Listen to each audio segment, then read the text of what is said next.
Here, number 9, we're asked to determine which of the following pairs are skew. So skew means that they never intersect. They're not parallel or coincident, they just never intersect. So first we want to just show that they're not parallel or coincident. So if you look at your two direction vectors, that would be these two. You notice that those are not scalar multiples, so these things are not parallel nor coincident. So to figure out the idea of skew versus POI, we need our parametric forms. So if we take the first equation, x equals negative 2 plus 6p, and the second equation, x equals negative 2 plus 6q, and we do the same thing with the y's, 3 minus 2p and 3 minus 2q, and z's, 4 plus 3p and negative 4 plus 11q. We can then set these up two equations at a time to solve for our parameters. So if we take the x's, we can say negative 2 plus 6p equals negative 2 plus 6q. To make it easier to work with, we'll do 6p minus 6q equals, and the negative 2 to this side becomes a 0. Same thing with the y's, 3 minus 2p equals 3 minus 2q. I'm going to bring the p's to the right just so I keep them positive, so 2p minus q, 2q. And if the 3 comes over here, it becomes a 0. And if we do the last one, I get 4 plus 3p equals negative 4 plus 11q. So 3p minus 11q equals negative 8. Okay, so my objective here is I need to solve any two equations or any two parameters. I can use that to check the third one. So something neat about these two equations, these two right here, is I can kind of solve them not necessarily at the same time, because if you notice they're actually scalar multiples of each other, but I can say that 6p equals 6q, or vice versa, 2p equals 2q. In other words, p has to equal q in either situation, right? So if I know that p equals q, I can go over to my third equation and say, well, let's take this and say, wherever I see a p, let's replace it with a q. So instead of p, I made it a q. Minus 11q is negative 8. So we get negative 8q equals negative 8. So q is 1. And if q is 1, then p is 1. Okay, so what does that mean? Does that mean my lines are skew, or is there a POI?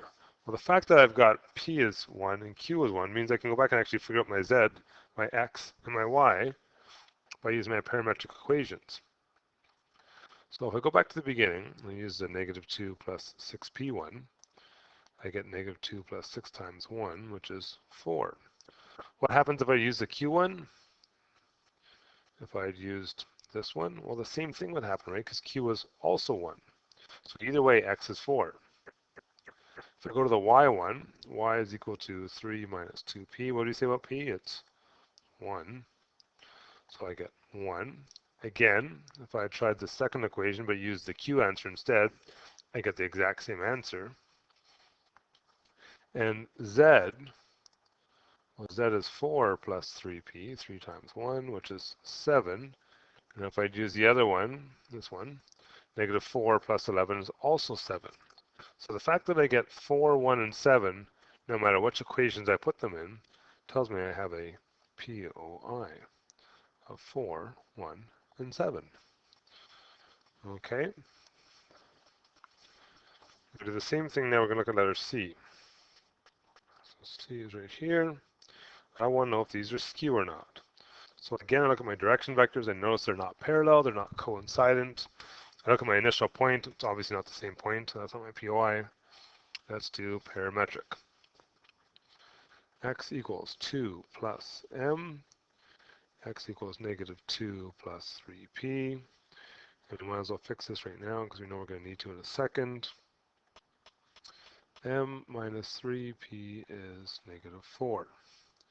Let's do the y's next. So y is 2 plus m, 2 minus m, make the y's equal, Oops, that's not m, that's a p.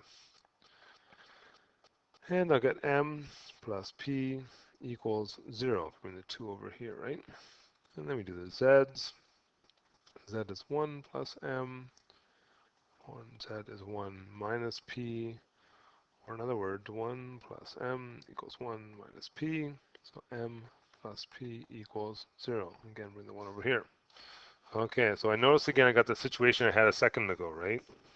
M plus p is 0. So either way, m equals negative p in this case or this case. So if I go back to my initial equation, that would be this one, the x equation, and I replace the m with negative p, I can solve this equation. I get negative 4p equals negative 4, so p is 1.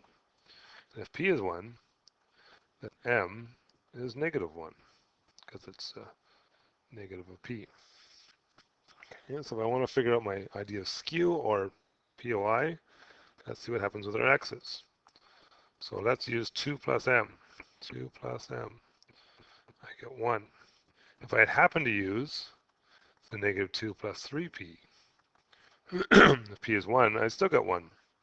And the y's was 2 plus m, so again, that's 1. Or y was 2 minus p, and p is 1, so I get 1. Hey, my y's are the same. And z was 1 plus m, so 1 plus negative 1 gives us 0. Or z was, using the second version, 1 minus p. P is 1, also 0. What do I notice with my points? I have the same value for x and y. So it's a POI again, 1, 1, and 0.